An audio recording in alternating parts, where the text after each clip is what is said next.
Welcome to the Speak with People podcast. My name is Jason Raitz. I'll be your host, and this podcast exists to help you improve your communication skills.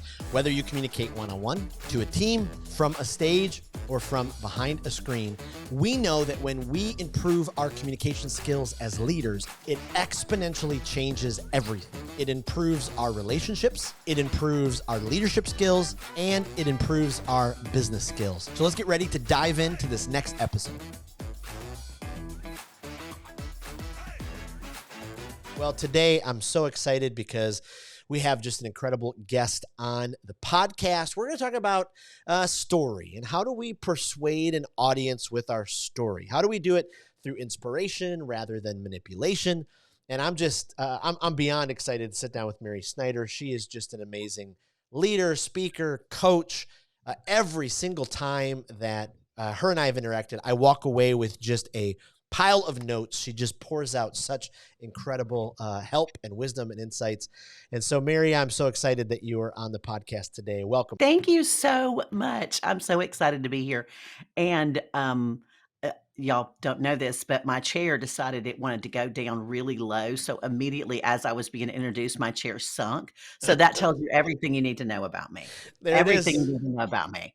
There Right it there is. in a nutshell. I had tried really hard to stay humble, but I'm super excited. Thank you so much for for inviting me. I love that you speak with people. When we first met, I love the with. It is so important. I love it. And I thought that I came up with the phrase. I was feeling really good with myself. And then I found out somebody sent me an article that the great Vin Scully from LA Dodgers announcer said this like 50 years ago. So I was like, but the with or at, I love it. But see, here's the thing. That just proves that you were following in the footsteps of greatness. There we go. There we I go. mean, I don't really know anything about sports, but I do know the Dodgers are a big deal. That's all I know. Yes. Don't I know if love they're it. currently a big deal, but they have been a big deal. They have been. Yes. Well, hey, before we hop into this conversation, could you just give our listeners a little bit more of your story, who you are, what you do, Sure. where you're from, all that kind of stuff? Absolutely. Well, you can probably tell by the sound of my voice, I am not from New York City. So I am from the Deep South. I love being from the Deep South because that means I make really good cornbread and chicken and dumplings. So there's that. I am a speaker coach, a storytelling strategist, and a nonprofit strategist. What does that mean? People are like, what's that? I help you tell the right story at the right time and to the right people. Whether you're speaking to a church group or you're speaking to a room full of donors and supporters, or you're speaking to whoever on social media, I help you tell the right story at the right time to the right people. That's what I do. Boy, I love that. If you could have been, it could have been, I can't remember. It's not an acronym, an acrostic or something like that. Because you have the SS and then you're the nonprofit strategist. So you had this, speaker coach, the storytelling strategist, and then nonprofit strategist. If there is Social a way. Security number, that's SSN. So next time you see Social Security number, There you go. You're going to immediately go, that's Mary R. Snyder, but not really. That's yeah. perfect. I love it. I love it.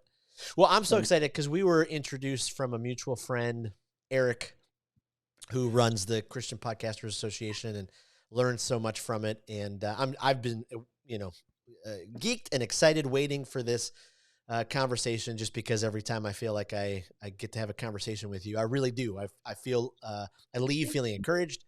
You give me, such practical wisdom and advice, and I'm so grateful for that. So thank you. Well, thank you so much. It's so nice to hear, because the last thing you want to hear is that when people have a conversation with you, they leave depressed and feel like their soul's been sucked out. We all have those people in our life too. I mean, Jason, both of us. We do. We all have those people, because you know what those people do? They remind us that people who help us be positive and uplifted, that is important. Those That's right. people are That's essential. right. Those other people make me eat chips and queso a lot. That's just the thing. That'll be a whole other series on the podcast, how to respond to people who suck the life out of you. That probably would be a great series, because that'd be a lot of us. There'd be a lot. Can I come on that? Absolutely. I'm going to come with stories. I'm going to come anonymously with stories. Yes. So. Yes. We'll get one of those voice adapters and, we'll be ready Yes, to go. Well, because speaking of sadly I am recognized. I love it. Well, speaking of story, maybe take us back in time, share a part from your own journey where it kind of clicked for you, that moment where you're telling a story and you could see the audience, leaning in, moving with you, and you didn't have to resort to manipulation or, all that kind of stuff. You saw the inspiration in their eyes. Like, when did it start to click for you? I'm a lifetime storyteller, so I grew up telling stories. But let me, and it's just I grew up sitting at the knee of my mother and my aunt, who would sit around a kitchen table with a pot of coffee, and I'm going to set the stage for you. It's percolated. If you don't know what percolated coffee is, that's coffee you sat on the stove, uh, preferably gas, and it's like a tin looking metal thing, and it had to get so hot the coffee would boil up into the grounds that were at the top and come back down. So they sat there with this percolated cup of a pot of coffee between them, and they would pour lukewarm coffee that was so black, it was as black as soot, and so Oh, strong it would make you cry. And my aunt was a lifetime smoker, and she smoked at that time, she smoked Virginia Slims. I thought it was the coolest thing ever. And she would smoke cigarettes, and they would tell stories, and they always had great stories about, like, Miss Adkins. mm, I don't know Miss Adkins, but she's a big woman, because they would say, that right there, you could put that's big enough to put Miss Adkins in. And then there was Dick. I don't know who Dick is, but I know that it was always tighter than Dick's hat band. So they all had these stories and phrases, and I knew I wanted to tell stories like them because they were fascinating. I also wanted to smoke cigarettes. That wasn't healthy. I didn't do that. Recently, I was speaking to a women's group. It was a junior league group. I know, yeah, right now, people that are listening, they're like, they let the junior league let you come. They do let me come sometimes. Um, and I was telling that story, and I just watched them, and I could see in their eyes they were reliving the stories of their mother and their grandmother, because we've mm, lost this art of sitting around a table. I mean, my mom and her sisters, and she had more than one, this was just one that lived close by, they didn't sit and scroll social media and doom scroll at the dining room table. When we were together, there was always a story being told. mm. They didn't turn the TV on. Now, they might later, but there was always stories when we got together. There was always really dark black coffee and stories. And I watched those women, just I saw it clicking in their head. I remember those stories and how they made me feel. Mm, So I'm on the stage telling my story, and they're experiencing their story. And mm. that's the power of storytelling. It's not Wow. about you, it's about what it does in the heart of the person listening. Mm. Boy, that's so powerful. That's so Thank you. powerful. And it's something that I hope is not lost on families of today because, we Oh. have these handy dandy devices and we go to dinner and, we're all kind of on our device. And, I can't remember which podcast guest I was interviewing a couple months ago, but they said their mother had passed away. And the last couple months before her death, they were a little bit estranged, and he was just dealing with some grief because he Yeah. realized there was just a lot of stories that he wasn't able to hear because she was gone too soon, and to be able to you know really lean into that generational storytelling, so incredibly important. And it matters for families, it matters for corporations, it Yep. matters for nonprofits who I work with. It matters for people who are messengers. I call people that are called by God to share their story in a more public forum. Yes. That's why stories matter. Look at how the Bible was written. It was written in stories. Yep. It's one incredible story. Well, there's Lamentations, but we won't get that. Yeah, and there, but it's story after story. Jesus spoke in parables. It's what moves people to action. Yep. Yep. Think about your favorite commercial. Right. My favorite commercial is anything with the Budweiser horses. I don't like Budweiser. I don't drink beer, but I would show up for a Budweiser Yep. Clydesdale because they Yep. do great stories. They're just amazing. Why do you think? And maybe I'm off on this, but as I, travel and speak and talk to different executives and leaders, why do you think sometimes there's this stigma that story is, maybe less than important, or Mm. maybe some leaders haven't really capitalized on the power of story yet? Like, it's just stories. Let me just get to the heart of what my company can do for you instead of, the story. Why do you think, some of us sometimes as leaders a little bit slow to the realization that, story is the way to go. It's so powerful. Well, because we're money driven. Mm, We are driven by a few things: money, fame, and power. Those are the things that drive typical US citizens. yeah. And none of those talk about story. Now, when you s but you said get to the heart of it, because oftentimes in corporate world or in nonprofit world, when you sit at those high levels, you're thinking about balance sheets and bottom lines. Mm, The heart of what you do is not in your P&L, it is mm. in your people. It's Boy, that's the good. P&L is a result of what is happening in your organization. But to tell the story of the P&L, that's important. We need to know. I mean, when I listen to a nonprofit, I wanna know where my money went, Sure. but you can tell me that in story. You can tell me about the $1,000,000 that was raised to build this incredible bridge for this community. I don't know if it Yeah. was 1,000,000, probably not. But you can tell me the story of the family that now can get to visit their family on the other side of the river Right. without having to trek for 4 days. Wow. Wow. That tells me what happened to my money, and then you can show me the breakdown and all that other stuff. The heart of what we do is built in the stories of the dollars. Mm. Flip that switch over.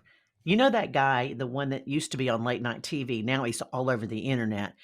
Um, I call him the bro marketer. A lot of people call him bro marketer.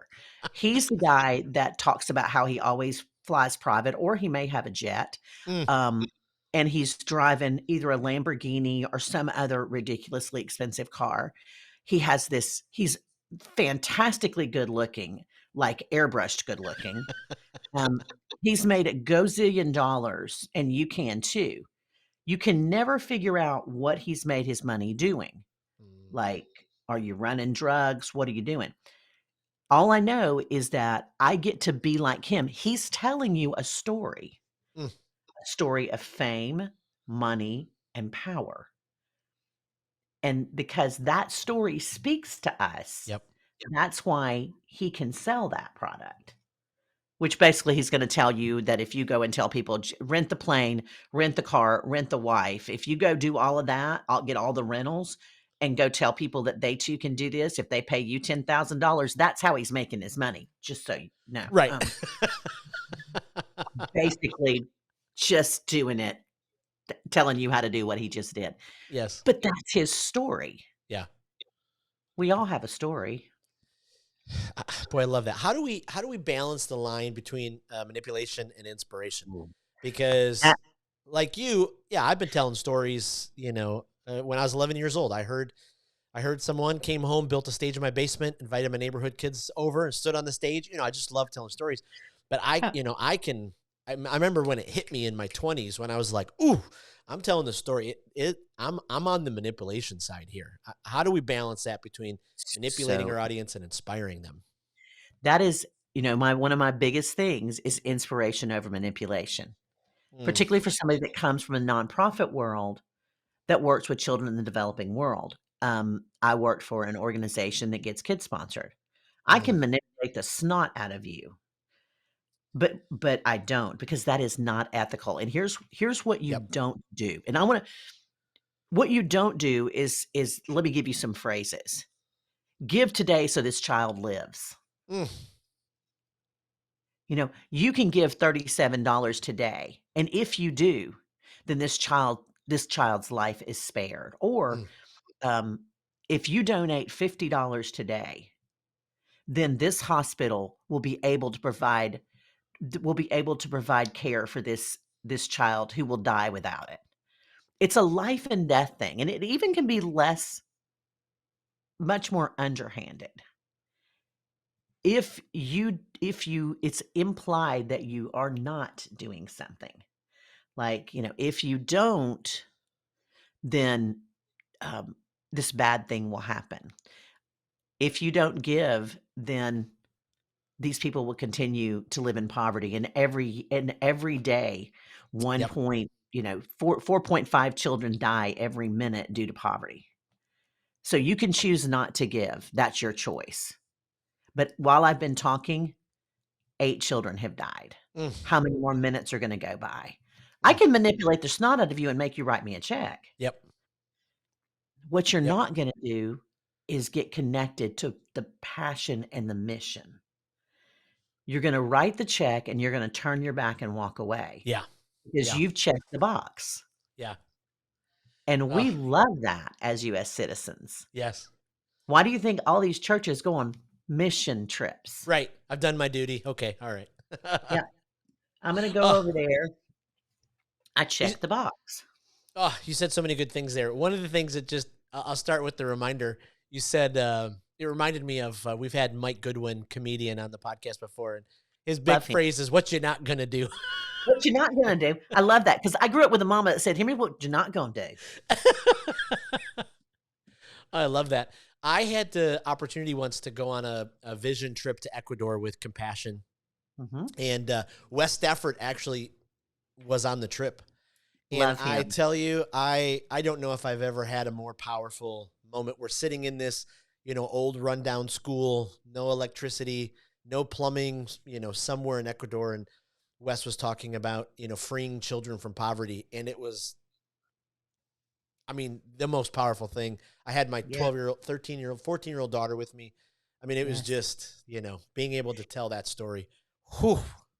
And I learned the storytelling tactics from Wes's teachings. I worked for Compassion, but even before I worked for Compassion, I read Wes's books or book, and I learned from people that worked for him before I even went to work for them. The phrase was poverty pornography. Mm, You will never see a compassion child that has flies all over him, that has a distended belly. He shows the hope of what will happen when you link arms with them. We're not going to show, but compassion still talks about, they sure. are a client of mine. They still could talk about the before and after, but the focus is always on the power of the Yep. sponsorship. And what Wes refused to do was what was going on when Wes took over with Compassion. And if you remember, I don't know what the organization was, but it was a famous actress. I'm not going to say her name. I don't want to get anybody in trouble. She's a blonde and she was on a show. Um, there's a lot of blondes on shows with Carol O'Connor. Um, and she would do this whole like 20-minute thing at late night TV. And it would be showing her with these children that were starving. Oh, And it was all about if you give today. And I mean, literally everybody sent them $25, I think, at the time. right. It you know what my but nobody ever sent it again. It's like that show that ASPCA, Mm. that commercial in the arms of an angel and all the little pets. I will run from the other end of the house, fling myself across my sofa, which by the way is not easy because I am not athletic at all, to shut that thing off because it just the song alone. Yep. I'm like, "Okay, there's a puppy dying somewhere." It People give to that, but they don't connect with it. People connect with inspiration, not manipulation. Oh, boy, that's so good. Boy, that's so good. So walk us into, if I'm a nonprofit leader right now, this is a fascinating time, right? They probably already got their plan in place because Oh, Giving yeah. Tuesday's coming up and end of year giving. But if You're they giving. haven't taken that step to figure out that story that they tell, Yeah. is there a couple of insights that you would give them to be able to go, okay, hey, you got to get on this. Here's how you find your story and begin to tell it. I always tell them they need to have 3 stories. You need to know Mm, why you started. That's your origin story. okay. That's the story, and I call it your passion story. It's the reason why you are working for this organization, whether it's yours or you joined it. It's when I worked with Compassion. I could tell you why I went to work there and what I loved about the work of Compassion.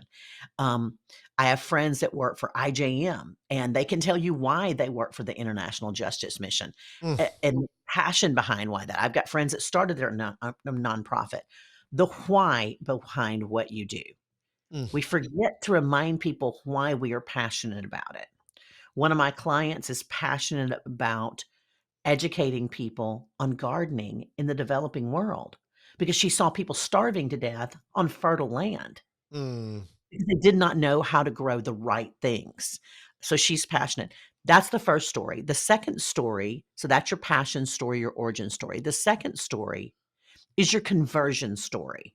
mm, This is called transformational story. It is what is the conversion? What happened? So tell me about the before your ministry was there or your mission, humanitarian aid, and after. One of my clients provides water filters. mm, Before, this community was built on top of a old trash heap. That's you heard me. It is a garbage dump. mm, People lived on it. You can imagine their water sources were not good. mm. People died from this bad water, or if they didn't, they were consistently sick, and infants were often incredibly ill. They got a water filter. They still live on a garbage heap, but they have clean water. That Mm. means they can go to work every day. So you're telling the before and after, Yep. and you're telling the story of one person, Yep. just one, not a whole village. Let me tell you about Juan. Juan couldn't go to school because every other week he was suffering from basically what we would call dysentery Yeah. from bad water until, and then you tell who showed up and then what is going on now. Mm. He's in school, he's educated, he's healthy, he's thriving, his eyes are bright and white. He's no longer jaundice. He's the top of his class, the before and after. The last story is what I call the anti-hero story. Now, you've Ah, always heard, hey, make him the hero of the story. Guess what people don't want to be anymore? The hero. mm, That reeks of saviorism. ah, It reeks of it. Let's make the people there mm, the the heroes. Let's talk about what um, what Brianna did in Africa to help Isabel. yeah. And what we want to do is we want to showcase the power of what happened in Isabel's life through Brianna's story. So it's telling one story of one person and it's focusing on the hero and Mm, helping your supporters see and understand how can they link arms with you and rise up another Brianna times 100. That's wow. anti-hero. You're no longer the hero. You're basically you're putting the cape on the hero. Right. Wow. It changes the narrative. If you have those 3 stories and you understand how to tell them, Yeah. your people will give. And for nonprofits, you're right, annual giving's coming up, Giving Tuesday's coming up. Don't let that be the only time you talk to your donors. Mm, right. You'll be shocked at how many nonprofits, because I work with a lot, tell me, "Oh, Mary, we only, we send newsletters." Okay, that's good. But if somebody's forking over 5 figures to you, Right. and all they're getting is a thank you card, 1 call, and a newsletter, Right. you gotta build a relationship with these people. Absolutely. So, whether they're giving you $5 or 500,000, you have to build relationships, and those vary depending on where they are on that spectrum, but it's all about using stories to build Mm. relationships. Phew. That's so powerful. That's so Thank powerful. you. Oh my goodness. You just think about how many nonprofits would be further down the road if they did, they did communicate that way, tell Yes, the story of actually what's happening. I and mean, the not to last see the thing you male. want, right? For your people to be like, oh, I wonder what's happening with them. Listen, I was at one thing, Jason, I almost fell out of my chair. I was sitting there because I love to watch somebody on a stage because I do that. I go on stages, I do appeals for organizations, and I'm watching this, and it's so good. And this woman's telling this story about her mom, or this woman goes down to the border to get an abortion, and she decides not to get an abortion. And it's just so powerful. It's in the 60s and a time when abortion was incredibly taboo. You had to go to Mexico to get one, it was Mm, illegal. And she stops and she said, and because my mother didn't have that, because she didn't have that abortion, I'm here today. That was my mother. ooh, And my job is to help women just like her find a way so they don't have to resort to abortion. You could feel people pulling out checkbooks. Not that people have checkbooks, but you know what I mean. People are like, "Here's my." yep, I mean, I was like, "Here's my all my American dollars. How many yep, you want?" yep. You could feel the collective room of about 450 people, mostly female, leaning forward in their seats. All she had to do was say, I need you to give X, and every one of Right. us would have done it. Here's We our were number. all Let's hit ready. it. Yeah. I mean, these are all faith based women. Yeah. I mean, we're talking about um, helping other young women who find themselves in situations. And then she starts talking about the number of trucks they have. And she goes into this very detailed of their mobile units and how much it costs to build a mobile unit. You can literally I watched the crowd and it they almost sunk into their seat. Mm. She went on for another 10, 15 minutes, and by the time she was done, she had lost everyone. She had them in the palm of her hand. All she had to do was close it. And that's one of many stories Yep. is we forget that you don't have to communicate everything in that moment. Just tell them what you need. Yep. And people need a roadmap. How do they get there? I know what you're doing. I love what you're doing. How do I help you? Right. Wow. That's all they need. What advice would you give to the speaker who? I mean, we live in a day and age where, I mean, with AI, with information everywhere, and everything's online, and so what would you give the advice to the speaker, storyteller, who's just maybe they're just flubbing, the story, a little bit, and maybe they're taking somebody else's story and making it their own, and they're just kind of, walking into that uncomfortable, like, oof, that's actually happened to me once before. Cause I tell a story about, proposing to my future father-in-law, and I end up breaking his toilet in this 100-year-old farmhouse. It's a mess. It's just the toilet breaks in half. There's water everywhere, leaks through the ceiling. This is my first impression with my new in-laws. Well, somebody texted me once and they're like, I'm listening to your story. There's somebody telling it, and it was like, it was like right on par with, I'm like, hey, it could have happened, toilet breaking in half. But what advice would you give, especially Well, to storytellers who, kind of want to make that story they heard their own? well, first of all, don't, because that's theft. Mm, It's straight up stealing. What you can do is you can say, "Let me tell you this let me tell you Jason's story." mm, If you wanna tell Jason's story, but that feels dumb, just listen to the words coming out of my mouth. You have an original story. It doesn't have to be big. I just wrote out one about opening the door of a 1979 Suburban and smelling the interior, and I'm, like, back into my childhood. You have a story. Don't take someone else's, because you know what that looks like? Have you ever seen a really bad, like, diamond L? It kinda looks like a diamond, it looks okay, but you know something's off. You know it's off, and mm, that's what it's gonna be when you take someone else's story. It's never gonna be right. It's yeah. always gonna be off, Yeah. and it's also theft. Right. And I hope that you called that speaker or at least emailed them and said, "Dude or chick, that's mine." And a lot of people don't think it's a big deal to take somebody else's story, but it is absolutely plagiarism, and it's Yeah. not okay. Yeah. Absolutely. Absolutely. Boy, that's fascinating.